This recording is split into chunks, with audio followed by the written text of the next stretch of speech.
pessoal, a ideia desse vídeo veio de uma postagem do amigo Marcus Rowling, em que ele fazia menção a São Clemente de Alexandria.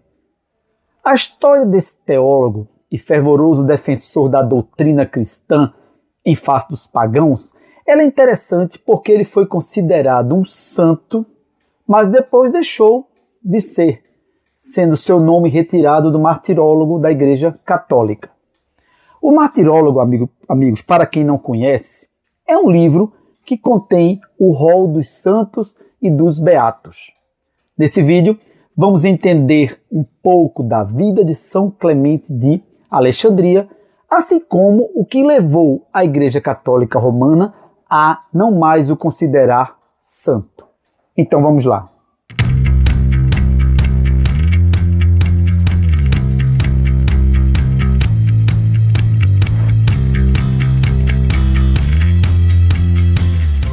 São Clemente foi um escritor e teólogo grego nascido em Atenas que viveu entre os anos de 150 e 215 d.C. Os seus pais eram pagãos e ele recebeu a educação clássica baseada na filosofia grega e na literatura. Converteu-se ao cristianismo depois de efetuar diversas viagens.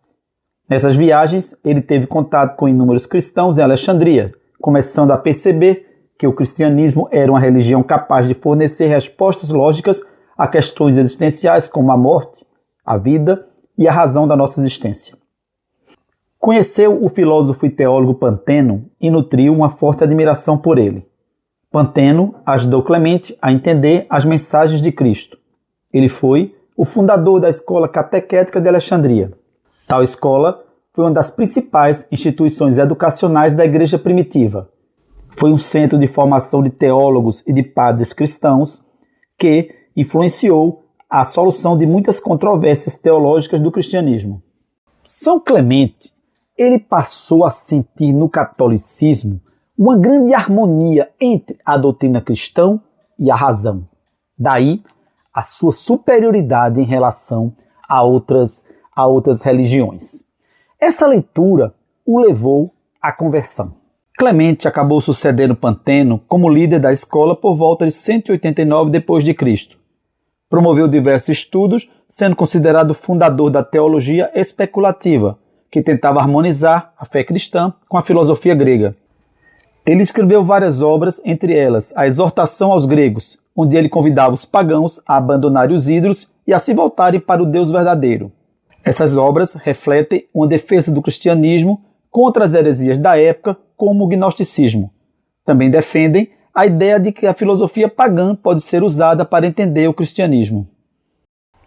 O gnosticismo, ele tem uma leitura de que o mundo material é essencialmente mau e só alguns poucos teriam acesso ao conhecimento secreto necessário à salvação. Já Clemente, por outro lado, ele defendia que o mundo material não era mau, até mesmo porque ele era uma criação divina. Ele acreditava que a salvação não era alcançada através do conhecimento, mas sim através da fé em Jesus Cristo.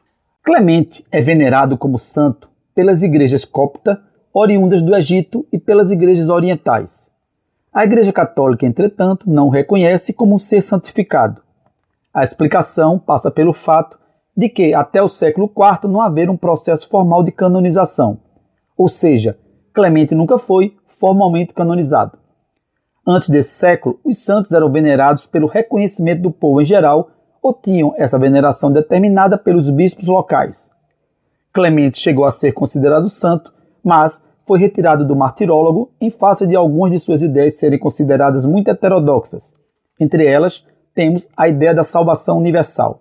Segundo tal doutrina, todos os homens seriam salvos no fim dos tempos, inclusive os demônios e os anjos caídos. Outra tese que irritava alguns religiosos era a da pré-existência das almas. Segundo os seus defensores, as almas humanas já existiam antes da criação do mundo e teriam sido encarnadas em corpos em face do pecado. Essas e outras ideias, elas não foram bem aceitas e alguns pontífices chegaram a externar a sua indignação. Entre eles, Inocêncio I, Gelásio I, e Vigílio. Mesmo não sendo considerado um santo, Clemente foi um grande teólogo e filósofo que infelizmente é pouco conhecido. O seu trabalho de harmonização entre a fé e a razão, ele foi de extrema importância para a consolidação do cristianismo. Apesar dele ter tido seu nome retirado do martirólogo, Clemente de Alexandria nunca foi considerado formalmente herege. Ainda bem. É isso aí, pessoal. Valeu!